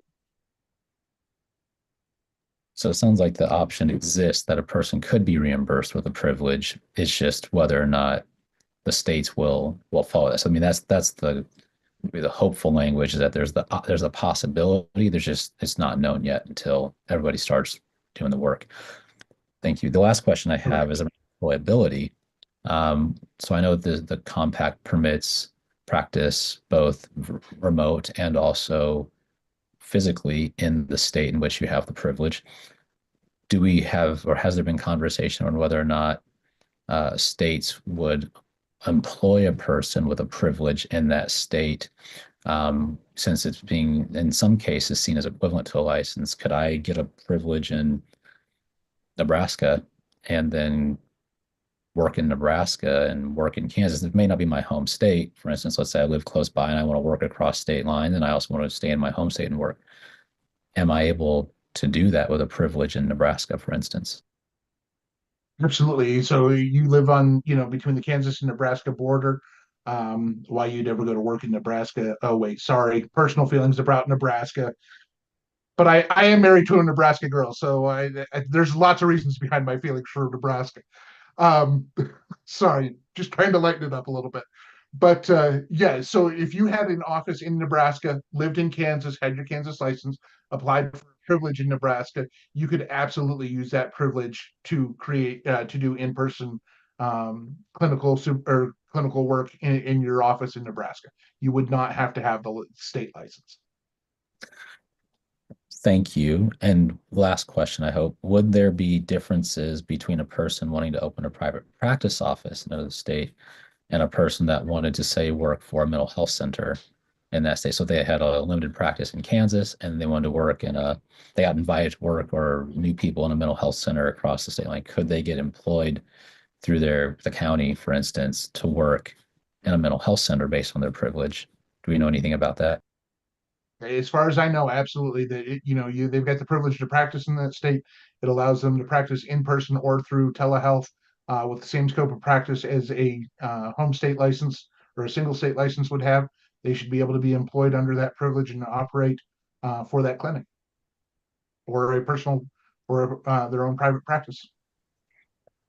Okay, that's awesome. I'll stop. I might have another question, but I'll stop and let other people ask questions first. Anybody else have any questions for Greg?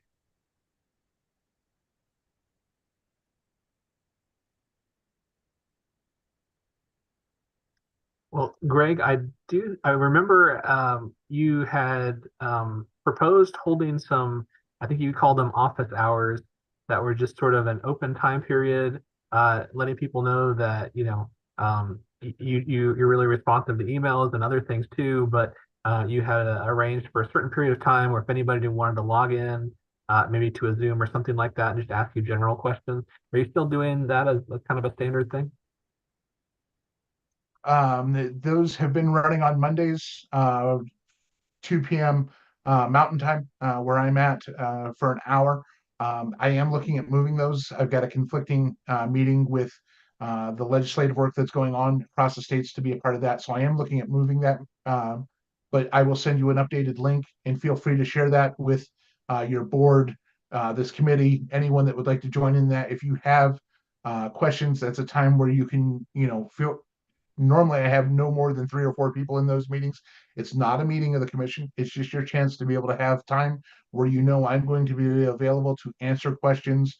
And sometimes, those small groups, somebody will ask a question and suddenly 30 minutes later, I'm done answering, the questions that came from that first question. So it's a great time period for people to log in with questions. They're open to anyone, whether it's staff, board members, just people with general questions. Feel free to, once I send that updated link, Dave, feel free to share that with anyone that feels that they would like to pop on and ask me those questions, because I do want to make sure that I'm available at least on a weekly basis as much as possible. I mean, obviously there's times that, I have to cancel those with travel, holidays, things like that, but trying to make myself available as much as possible to answer questions and educate people so that when we do go live, it's as smooth as possible making that transition. Yeah. I'll also add to that, there are a lot of educators on this advisory committee who have, set schedules. If you ever have a question and you need it answered and the hours don't sync up with what Greg is doing, email David or me and I always plan to go. So I'm happy to ask on behalf of you and get back to you. I'm sure David would do that also. So just let us know if you can't attend. Worst case scenario, David does have my cell phone number where he can get very quick responses from me in an emergent situation. So, Yeah. but you guys have a great executive director in David, that he has been very welcomed and very knowledgeable when it comes to everything regulatory. And so, I'm sure you guys appreciate him, but let you know on a national level, he is very well respected and appreciated as well. For sure. Andrew, did you have more questions?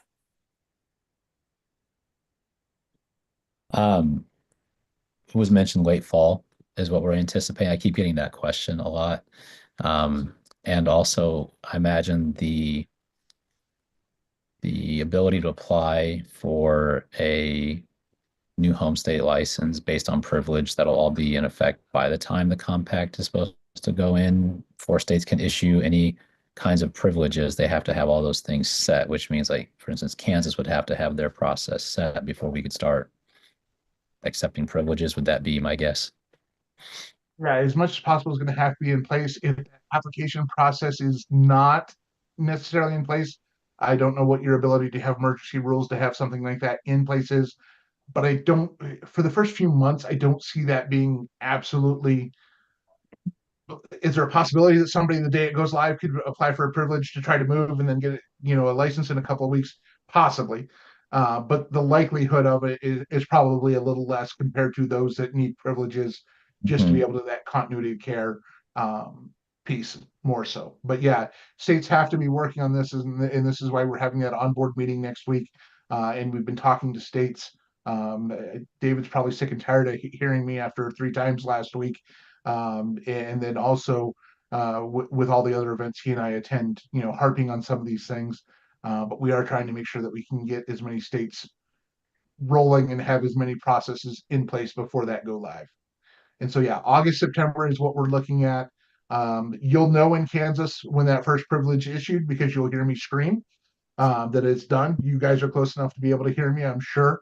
But also, it'll go to the website, our website. We will notify Dave so he can send out information. Your state professional associations will be notified, and we're hoping that they'll help us disseminate that information that we have gone live and you can start applying for privileges. So this is my last just clarification. If, for instance, because imagine, David, that making a new, I guess, does this require any statute or regulation changes for us to create that, or because it's already in the bill, we already have the ability to make this new application level, so it doesn't have to go back to the legislature for any of this stuff, or does it? Don't think it would, as long as we keep the fee the same, in terms of what they would need to get the license. I was just thinking through that process because the things that really do have to be modified in the statutes would be, if there needed to be a new fee, the fee cap could potentially need to be modified, or a new fee level in the fee statute. But if this was covered in the multi-state compact, model language in the statute that got passed, then that authorization is already in law through that. So I think we could probably make a regulatory process to handle most of this, if not all of it. So. Okay, so that reason I was asking is just to make sure that if it does go live in August or September, that we already have the ability, since the legislative session's already out, we couldn't do anything this legislative session if we had to, that we wouldn't be held up by that. And it doesn't sound like that would happen, based on what we have at the moment. Yeah, I don't think so. I Okay. think if we wanted to create a separate process for it that would involve a separate fee, it might get more difficult. But I think if we held to our existing fees, that would be a nice seamless transition. So that's probably something the board would need to weigh in on for sure, just to make sure that the board makes that decision. But I think that's what I'll recommend to the board, to make sure there's no delay. Okay. All right. Thank you. Thank you, Greg. Thank you, David. Any other questions? Greg, thank you so much for taking the time to come and answer our questions. Absolutely. It's a pleasure to get out and meet new people and answer questions. And like I said, it's all an education piece at this point, because you don't know, and there's still things that I don't know and that we're trying to work through. So, the more right information we can get out there, the better off we are. For those of you that are professionals and going to the American Counseling Association annual conference in Orlando, I will be there as well. I will have a booth on the exhibit floor, thanks to the generosity of ACA. And feel free to stop by, ask me questions. I'm hoping to have a live demo to show people at that point exactly what it's going to look like to be able to log in, create an account when you do, and kind of go from there. Perfect. I have one last question. Is there a building set of FAQs that is like a boilerplate that we can start with, that we can publish on our state website? Some on our website, counselingcompact.gov. Feel free to take a look at those and Okay, see let's go if get them it's there. something that might help you. Because there's a set of financial FAQs for licensees on there to help them, talking about the renewal process and different things. We're going to have to update that now that we have set that fee officially at $30. Sure. Rules Committee is looking at that next week to get that adjusted. Yeah, there's some things on there that might help you with that. Okay, great. We'll just go there and cut and paste all that. Feel free. Thank you so much for your time. You're very welcome. Good to see everybody. If you guys need anything else, please let Laura or David know. They'll be happy to reach me, or once again, stop by those office hours and feel free to talk to me as you need to. Great. Thanks a lot, Greg. Thank you. Thanks, everybody. Take care. Thank you.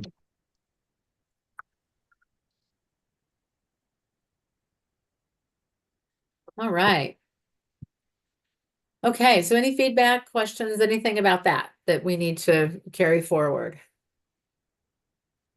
I just appreciate you guys letting me ask my questions. I know I have a lot, but it's how my brain works. So thank you guys for letting me ask, because I have a lot of people that want to know, and I've got a lot of stuff to tell them. So thank you. Absolutely, Andrew. I appreciate that about you so much. I mean, you ask, you know, you have a big picture brain, but you also ask the questions that fill in all those pieces. So I'm grateful that you ask all the questions you do. Just, Andrew, just make sure that you mention how many times he mentioned ACA. Right, absolutely. Oh yeah. Oh yeah. The Yep. ACA is very visible at our conference. There were probably 5 national, the president of ACA was there. I mean, they're, you know, they're very, very, very involved in this process. I know has been from the beginning. I'm surprised. Also hearing NBCC, I know they had some concerns initially around the compact, but to know that they've been able to remain part of the process, I think was helpful. But ACA, I know, has been a big part of this, and Richard Yep and those folks back when this was getting rolling. There's a lot of time and effort spent getting this thing on. I was in the governing board when we passed the $1.5 million to move that forward. So I just kind of mention ACA. Yeah, Absolutely. Yep. Absolutely. Thank you, Adil. And truly, Greg's very open and receptive, and use his hours if you have questions. And again, if you can't do that, I know, you know, educators are so busy, you know, they've set schedules. Just let David or I know, and we will go on behalf of you and get the questions answered and get back to you. All right. So, David, how should we spend the time that we have left? We don't have a lot of time. What do you think is best? I think I can get through the remainder of the training, and we should probably do that just to make sure we stay on pace. This is the second half of the annual training for each of the advisory committees, so everybody gets this training once a year. And I do think it's important, so I can get through that. The other material that we were having on the agenda for today, maybe just treat like homework a little bit. We provided a few extra documents where we're talking about artificial intelligence.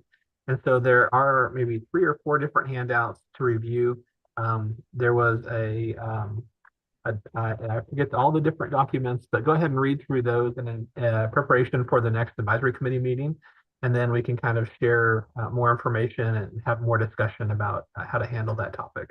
And then at the next meeting, also, if we could come ready to kind of wrap up our discussion in terms of adding language to the BSRB website for the profession. I know we've talked about that a little bit, and we have some good information in the past that we've shared, but if we could kind of complete that next meeting, that would be great as well. So, but I'll shift to the second half of the training. And you may recall last meeting, we talked about a few of the different documents that board members and advisory committee members have access to. There's an expectations for board members document. There's an advisory committee policy. There's a document that we created with expectations for attendees at public meetings.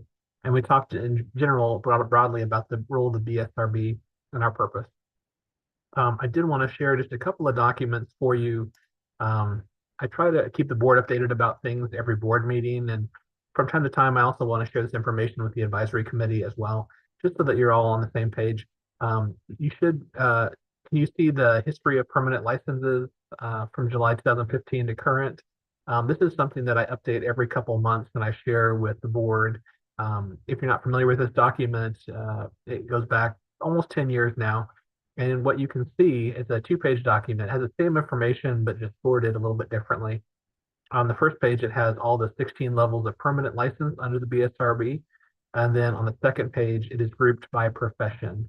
And the big takeaways here is that about 10 years ago in July of 2015, the BSRB oversaw about 12,152 permanent licenses. And then as of January of 2025, that number was about 4,000 higher, up to 16,111 permanent licenses. And you can see based on the different types of professions where the majority of that growth has occurred.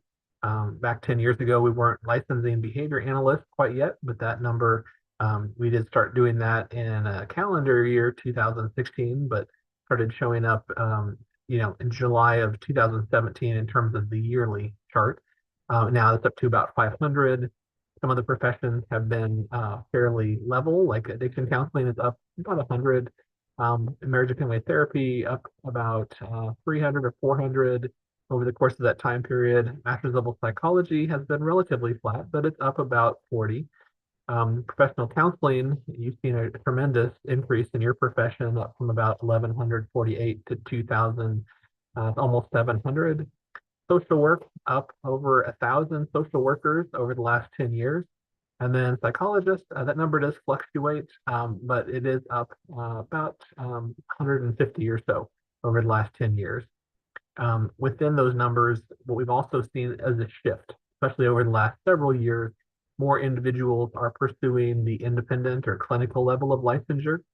For example, we've seen fewer people hold a bachelor's level social work license, but the number of people who hold a clinical level license has really increased from about, for that profession, up from 2,000 to 3,200 now. And that's pretty consistent across most of the professions. People are staying in school longer, people are getting the hours towards becoming a clinical practitioner, and so really seeing some positive growth.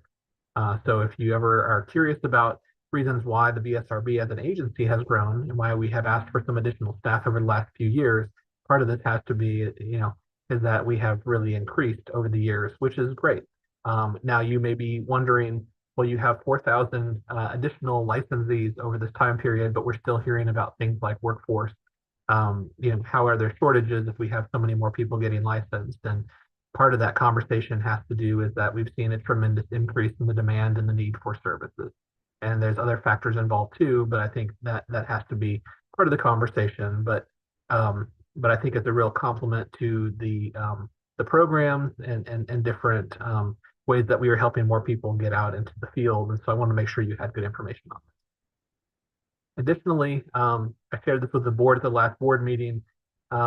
There is a group called ArcBridge Institute, and I don't know a great deal about this group, but they put out a report where they had reviewed the licensing requirements for different professions and the different states, and they came up with an index. And in this report, they came up with a way that they were ranking the states in terms of which states had the highest occupational licensing burden, and then which states have the lowest occupational licensing burden.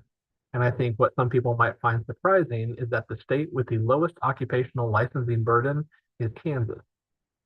And this might run contrary to what some of you may have heard in certain circles. I know they looked at a lot of different professions, so this is not exclusive to just the BSRB professions, but it does include the professions under the BSRB. So in that packet of material, I would encourage you to look through that, look at the larger report. It is just one group's report, but I think it is interesting to take a look at. So feel free to take a look at that as well.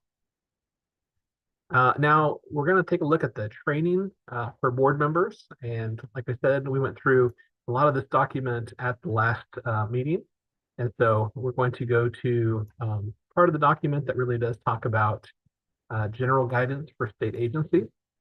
And we're going to try to get through as much of this as possible. Hopefully we'll be able to complete it today. But basically, licensing boards are created in different states, such as Kansas, and they're created by the legislature to provide professional competence and public safety.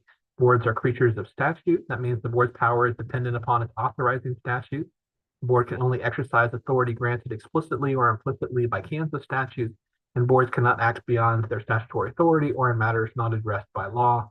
Boards must adhere to constitutional protections as well, such as equal protection, due process, and freedoms, such as speech and privacy. Actions that are arbitrary, discriminatory, or that violate certain rights, like revoking a license based on a personal dislike, are prohibited. The legislature does have authority over the BSRB. They did create the agency, and they have authority to modify the existing enabling legislation that would change the purpose of the agency. They could limit expenditures, which would impact our ability to have operations, or enact new legislation to change the makeup, scope, or powers of the board. Some of the different ways to understand the agency can be to look at the agency underneath sort of an executive, judicial, or legislative model. Under the executive model, we follow different things like the Kansas Open Meetings Act and Kansas Open Records Act, COMA or CORA. We'll talk about those a little bit. Judicial authority.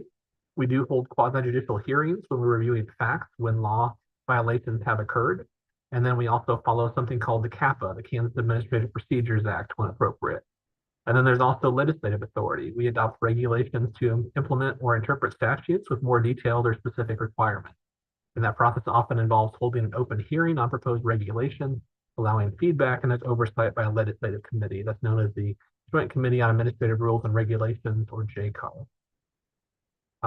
One way to understand a level of authority for the agency is statutes, followed by regulations, and then policy. Statutes are laws passed by the Kansas legislature, signed by the governor, and derived from the Constitution. They generally become effective July 1st of the session year during which they're passed. So if you see a bill and it says this will become effective upon, quote, publication of the statute book, even though that can happen later in the fall, we try to abide by that as of July 1st. That has kind of been seen as the ceremonial publication of the statute book.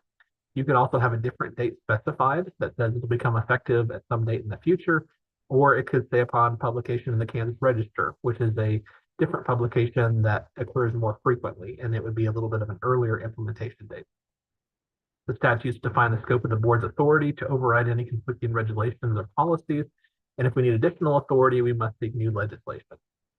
Regulations are rules adopted by the board to implement and enforce specific statutes. A board's authority to adopt regulations is derived from statute. There is a Rules and Regulations Filing Act, which provides the instructions and how agencies must follow that process to implement regulations. For us, they must be reviewed and approved by the Department of Administration as well as the Attorney General's office. And then you hold them open for a period of public comment. We go in front of the Joint Committee on Administrative Rules and Regulations. And then ultimately, the board will have to take all that into consideration and formally vote to adopt or make other changes to the regulation. And once adopted and in accordance with the Rules and Regulations Filing Act, they have the force and effect of law. For a regulation to be valid, it must fall within the board's statutory authority, implement in a specific statute, and comply with legal requirements and constitutional standards. If there's a regulation that exceeds the authority or conflicts with the statute, then basically that will be voided. On the other hand, after statutes and then regulations, there's also policies or guidance documents, and those can be adopted by the board to guide its internal operations, such as by prioritizing staff workload or explaining investigative processes, or guidance documents, which can document that a board's current approach to or interpretation of law or general statements of policy that describe how and when the board will exercise discretionary functions. Some ways to be effective as a board member or an advisory committee member: watch for conflicts. So be alert when you're reviewing any kind of documents from the BSRB or on the agency's website. If you see something that appears to be a conflict with a statute or regulation, please ask us.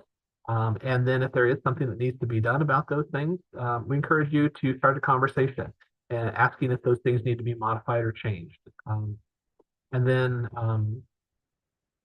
terms of discipline, it does say here the purpose of discipline is to promote compliance and protect the public. Discipline should not be vindictive or disproportionate to the severity of the violation, and ensure that discipline is fair and proportional. So the primary responsibility of the board is to protect the public, not licensees. In terms of professional activities, board members or advisory committee members may hold office in a professional or trade association, but cannot lobby for or vote on matters that affect both the association and their role on the board. Members must not use their position to promote the interests of a professional association, and they may attend professional conferences and social events, but must avoid discussing board business. If a majority of the board is present, they must not discuss the business affairs or matters related to a particular pending application or disciplinary matter. And it says, remember to always comply with the open meeting laws of the COMA, and I'll talk about those here in a second. Concerning conduct, a board member should not represent themselves as the spokesperson for the board unless authorized by a vote of the board to do so. If unauthorized to give the board's position on an issue, members may clarify that any opinions are personal, not official board positions, and board members should not ask board staff or counsel to provide legal advice or preferential treatment to any applicant or licensee. Under the COMA, it ensures that basically the public has access to governmental meetings and to allow people to have an informed electorate. And the purpose is to benefit the public, so COMA is interpreted liberally. This is a civil law, and it does not apply to certain groups, such as quasi-judicial functions or proceedings under the CAPA, the judiciary of private organizations, staff meetings, or covered entities. but it does apply to all state legislative and administrative bodies, as well as subordinate groups funded by public money. So it would apply to the BSRB. It also would apply to advisory committees. The goal of the COMA is to ensure transparency in government decision-making for the public. In terms of meetings under the COMA and what qualifies, any gathering or assembly in person through the use of a telephone or any other medium with interactive communication by a majority of membership of a body is subject to COMA for the purposes of discussing the business or affairs of the public body or agency. And these can be over telephone or electronic mediums such as Skype, Zoom, if all the COMA requirements are met. And that can include an informal discussion before, after, or during a recess of a public meeting. All gatherings at any stage of the decision-making process or work sessions or retreats are subject to COMA. One big takeaway from this, if you're ever wondering, would this violate the COMA, there's three real important components, and you must have all three for the COMA to come into play. One, you must have a gathering where there is interactive communication. Like I said, that can be in person or electronically or other method, but the interactive communication is a big component. You must have a majority of members of that committee, and the content must be the business or affairs of the public body or agency. So if you all come together to watch a movie, there's not the interactive communication. You're also not talking about the affairs of the agency. That's fine. If you get together with a few members of the committee, but you don't have a majority of the committee, that's fine as well. It really does have to have all three components. It must be the interactive communication, it must be the majority of members, and then it must be related to the business or affairs of the public body or agency. But if all those things come into play, it does have to be an open meeting under the COMA. Discussions do not require a binding action or vote. They can occur at social gatherings, retreats, or when traveling for such meetings. Board members should be cautious to avoid any violations of the COMA. The presiding officer must provide a meeting notice, but that can be delegated, and we do this on behalf of the advisory committees and the board. Notice is not required to be published in the paper or on a website, but individuals must request it. Requests for notice can be verbal or written and are valid for one fiscal year, and the notice must include the meeting date, time, location, provided in a reasonable time before the meeting. COMA does not require following Robert's Rules of Order or similar procedure. It does not require that a board create an agenda, but if one exists, it must be made available to the public. Meetings may be recorded if doing so is not disruptive, and the public does not have the right to speak, but they do have the right to listen and observe, and secret ballots are prohibited. If a board's policy to require minutes to be kept, then the COMA does not require them unless there's an executive session, and the language for the motion to go into executive session must be included in the minutes. If we ever have an executive session in these advisory committees, it'll be very clear because we will let you know. And certain things that occur in executive session are confidential and occur outside of the general open meeting. The conversation, though, in an executive session, it cannot result in binding action, but a consensus is allowed, and any consensus reached must be formalized in an open session vote when you come back from the executive session. Concerning any penalties, these are civil, not criminal. Any person may bring an action in district court. There is subpoena power, and enforcement may take precedence over all matters. Some of the remedies for a COMA violation could be to void an action, or stop an action, force an action, or a declaratory judgment. There are certain fines that could come into play if there's a violation. There could also be an ouster from office, a recall from office, court costs assigned to the person seeking enforcement of COMA, or court costs assigned against the plaintiff if maintained action frivolously or not in good faith, or without reasonable basis in fact or law. So in terms of the requirements of COMA, we will take care of those on behalf of the BSRB for all the committees. But if you ever see something missing, please let us know. We want to make sure that we're providing good notice of everything, and we will try to make sure that we have everything well in advance for the meeting. Moving next to the QORA, the Open Records Act. This is also a law, and the idea behind this is that public records for agencies must be open for inspection unless otherwise prohibited by law. It's designed liberally to promote such policies, and so it does apply to certain agencies that are listed there. For our purposes, the relevance is that the QORA does apply to the work of the board and also the advisory committee. Public records are any record information that is made, maintained, kept by, or is in the possession of a public agency. It does not include records that are owned by a private person or entity. It does not include, it does not apply to private companies, judges in courts, individual legislature or governing body members, or private individuals. So under the Quora, the board must appoint a Freedom of Information officer to assist with Quora requests, provide a brochure outlining requester rights, agency responsibilities, and procedures for inspecting and obtaining copies of public records, and include contact details for records custodian, fees, and office hours. And we have all of those. If you ever come into the BSRB office, they are at the first clerical desk that you approach. They are facing the public, so you can see our copy of our records. It's also on the agency's website under our policies section. Under the Quora, anyone can request records regardless of residency. They don't need to provide a reason for requesting the records. We may require requests to be written with the requester's name, address, and proof of identification. And we can also require that requesters sign written certification. The requester will not use the names and addresses obtained from the records to solicit sales or services. We cannot deny a person the right to review records unless closed by law. And if there are certain things that are closed, we may be able to redact those and provide the records with redaction. We're not required to make certain copies of certain things unless they are shown at a public meeting, such as those things listed here. Requests must be responded to within 3 business days, either by providing the record or letting them know that it's under review and the record will be provided if permitted, or the request is denied with a detailed explanation for the denial. And so we must provide the records unless there is an exemption, and the burden is on the board to provide exemptions, and exemptions can be discretionary or mandatory. And then similar to the COMA, this is a civil action. If there are violations, there can be penalties that would be monetary or other actions that would force or prohibit an action. And so that's basically the Quora. One important thing is that your work on the advisory committee, those things that you send to the board, those are considered records. So just make sure that when you're communicating either by letters or email or otherwise, you stay professional, because any of those records could be found to be a record and obtainable through Quora. Going next to the Administrative Procedures Act, or the CAPA. This is basically, it will not come into play for most of your work on the advisory committee, but it is used by licensing boards when something essentially involves 2 different things. One is the individual review of an application. And so that information is confidential as it relates to a particular person, or information that the board is reviewing as it relates to a disciplinary matter before there has been a decision by the board.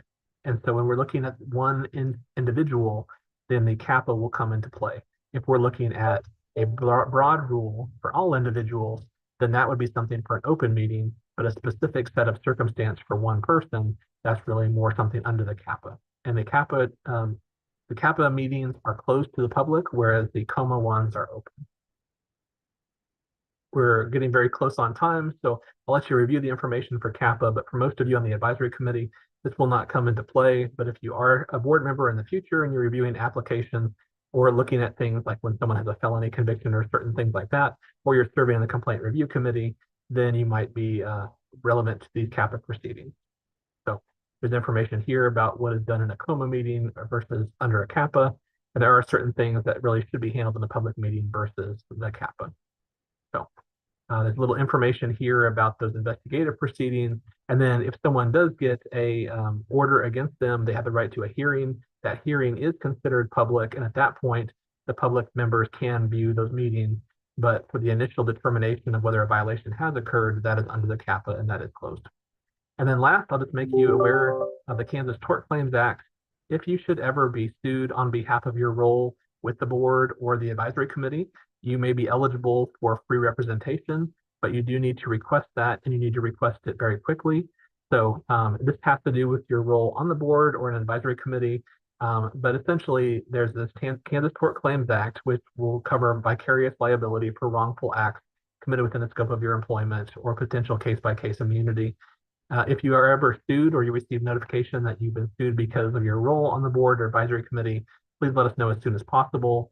We can request representation from the Attorney General's office on your behalf within 15 days, but you must provide that within 15 days of the service of process and cooperate in your defense.